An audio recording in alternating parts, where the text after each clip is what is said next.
Hello friends. आज हम एक बहुत महत्वपूर्ण मुद्दे पर विचार करेंगे। प्रश्न सामने ये आया है कि सिविल सर्विसेज एग्ज़ाम के लिए कोचिंग लेना चाहिए या ना लेना चाहिए।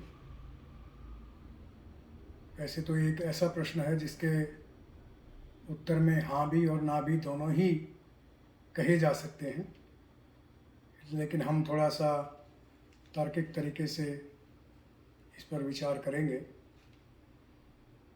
जब भी कोई उम्मीदवार सिविल सर्विसेज एग्ज़ाम के लिए आवेदन करता है तो उससे अपेक्षा की जाती है कि वो परिश्रम करके उसमें सिलेक्ट हो।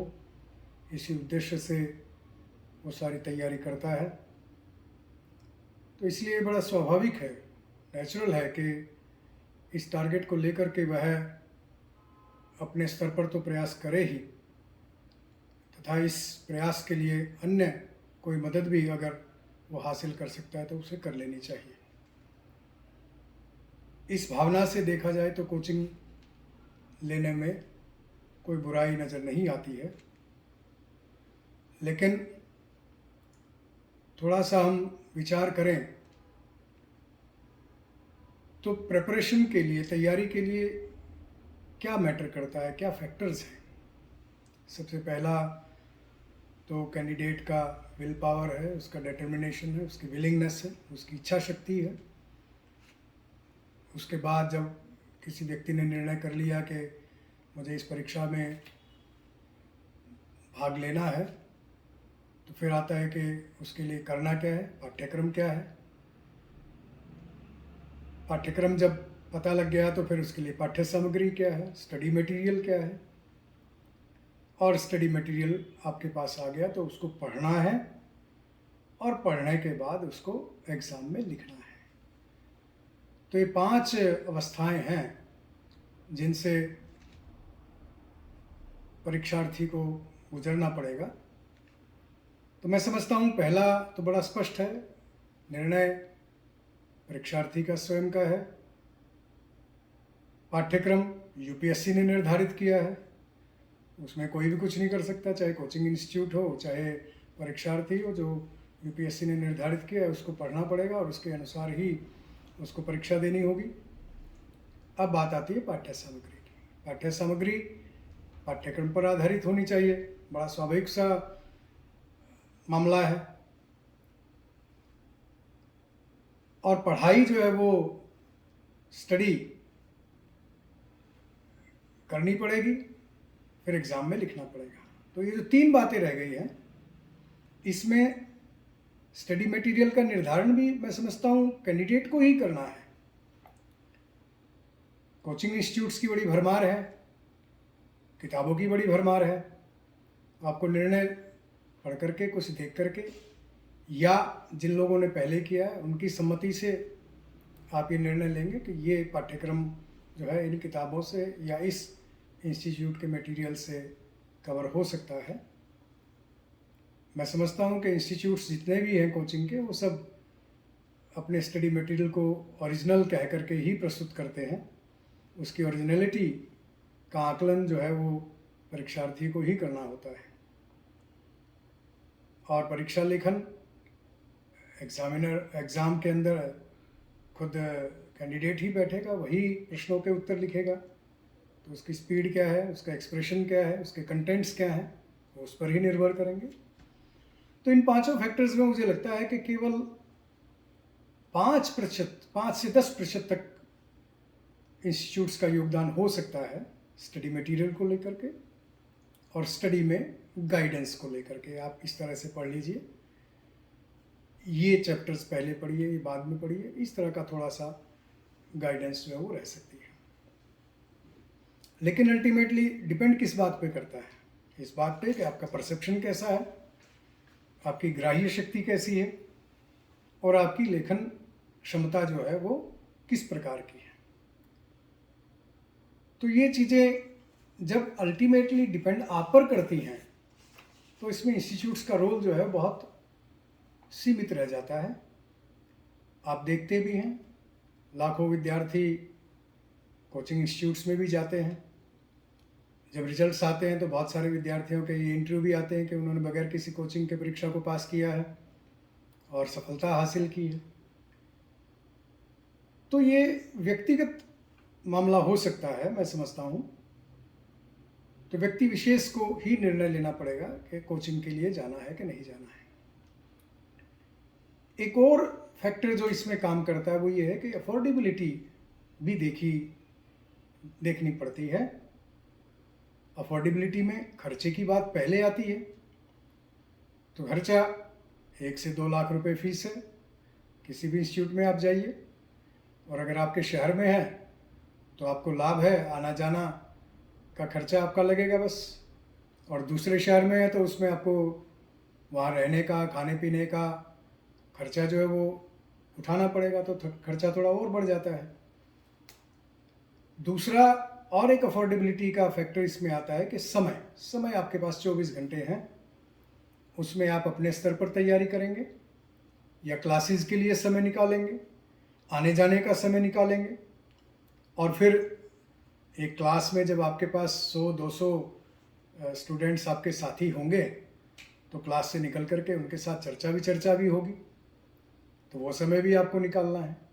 तो उस 24 घंटे में से कितना समय आप अफोर्ड कर सकते हैं, ये भी आपको उसमें देखना पड़ेगा। और जो उसमें कंस्टेंट्स रहते हैं वो मुझे लगता है कि जब आप किसी इंस्टीट्यूट में जाते हैं तो इंस्टीट्यूट के टाइम टेबल और शेड्यूल के अनुसार ही आपको पढ़ाई करनी पड़ेगी। आपकी ये लिबर्टी नहीं रहेगी कि पहला चैप्टर कौन सा पढ़ेंगे आप, वो जो पढ़ाएंगे वो आपको पढ़ना पड़ेगा। तो इस प्रकार से उसमें बंद करके आपको काम करना पड़ता है। जहाँ तक वित्तीय बोझ की बात है, फाइनेंशियल अफोर्डेबिलिटी की बात है, तो ज़्यादातर बच्चे ग्रामीण पृष्ठभूमि के हैं। माता पिता मजदूरी करते हैं, खेती बाड़ी करते हैं, वो किसी प्रकार से अपना पेट काट करके बच्चे को भेज देंगे।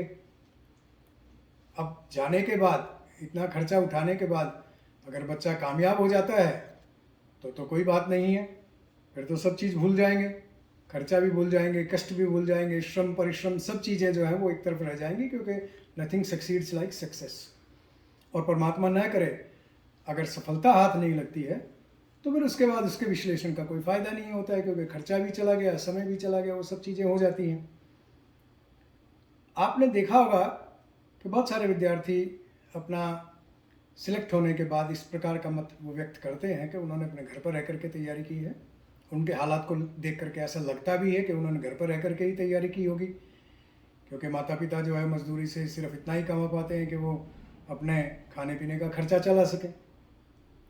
और आजकल ये भी थोड़ा ट्रेंड सुनने में आया है, सच्चाई कितनी है ये तो आप लोग ज़्यादा जानते होंगे, कि एक कैंडिडेट जब कामयाब हो जाता है तो इंस्टीट्यूट्स उनके पास पहुंच जाते हैं कि आप स्टेटमेंट हमारे हक में दे दीजिए, बता दीजिए कि हमने यहाँ ये कोचिंग ली है या इस प्रकार का योगदान जो है इस कोचिंग इंस्टीट्यूट का रहा है।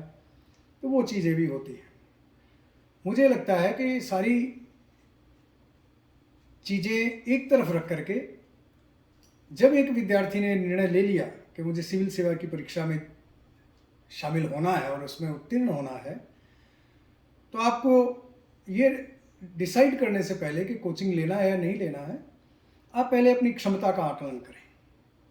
उसके लिए मैं सुझाव दूंगा कि आप पिछले वर्षों के जो प्रश्न पत्र हैं, प्रिलिमिनरी एग्ज़ाम के, मेंस एग्ज़ाम के, एसए के भी आप ले सकते हैं, उन प्रश्न पत्रों को लेकर के उनको पढ़िएगा, उनको समझने की कोशिश कीजिएगा कि विशेष रूप से जो मेंस एग्ज़ाम के क्वेश्चन पेपर्स हैं उनको समझने की कोशिश आप करें कि जो प्रश्न परीक्षा में पूछा गया है या पूछे गए हैं, क्या वो आपको समझ में आ रहे हैं, उनकी भाव, उनकी सेंस, उनकी स्पिरिट, क्या आप उसको पकड़ पा रहे हैं।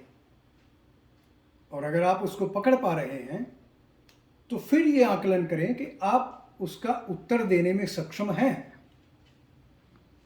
इसके लिए आप ये कर सकते हैं कि जो पिछले वर्षों के प्रश्न पत्र हैं वो सोल्ड क्वेश्चन पेपर्स आप ले सकते हैं और उनके उत्तर देख करके मेंस के खास तौर पे आप ये अंदाज़ा लगा सकते हैं कि आपका जो समझ है उन प्रश्नों के बारे में और उनको उत्तर देने की जो आपकी शैली या क्षमता है, क्या वो सही रास्ते पर है? मुझे लगता है कि अगर आप इसमें 25% भी कामयाब होते हैं, आपको लगता है कि मैं 25% तक मेरी अप्रोच सही है, तो फिर आपको अपने मेहनत पर भरोसा करते हुए पाठ्यक्रम के अनुसार जो स्टैंडर्ड बुक्स हैं उनके बारे में हम आगे चर्चा करेंगे अगले वीडियो में, वो लेकर के आपको अपनी तैयारी में जुट जाना चाहिए और किसी प्रकार की कोचिंग के लिए आपको इंतज़ार जो वो नहीं करना चाहिए। आजकल ऑनलाइन गाइडेंस बहुत अवेलेबल है जिस पर आप भरोसा कर सकते हैं। हाँ, अगर आपको लगता है कि आपकी समझ 25% से भी कम है, 20-25% भी नहीं है, तो फिर आपको कोचिंग की आवश्यकता है। फिर प्रश्न ये आएगा कि कोचिंग कहाँ से ली जाए। स्वाभाविक है, 2 बातें मैं कह चुका हूँ, उसके लिए आपको समय और पैसा, ये दोनों की आवश्यकता होगी। तो ये दोनों ही जहाँ पर आपकी अफोर्डेबल लिमिट्स में आते हों, आप उसी संस्थान का चयन करके कोचिंग ले सकते हैं। ये कहना कि कोचिंग का फ़ायदा नहीं होता, ये बेईमानी होगा।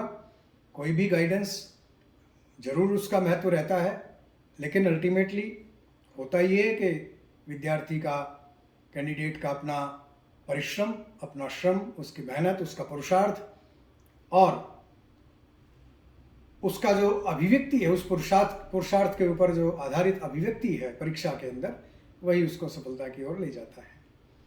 तो ये मुझे आशा है कि आपको इस बारे में काफ़ी हद तक स्थिति जो है वो स्पष्ट हो गई होगी और उसी के अनुसार आप निर्णय लेते हुए अपने परीक्षा की तैयारी के लिए आगे बढ़ेंगे। बहुत बहुत धन्यवाद। आगे फिर अन्य विषयों पर चर्चा करेंगे। हाँ, वीडियो को लाइक करना, शेयर करना और सब्सक्राइब करना बिल्कुल मत भूलिएगा। Thank you very much.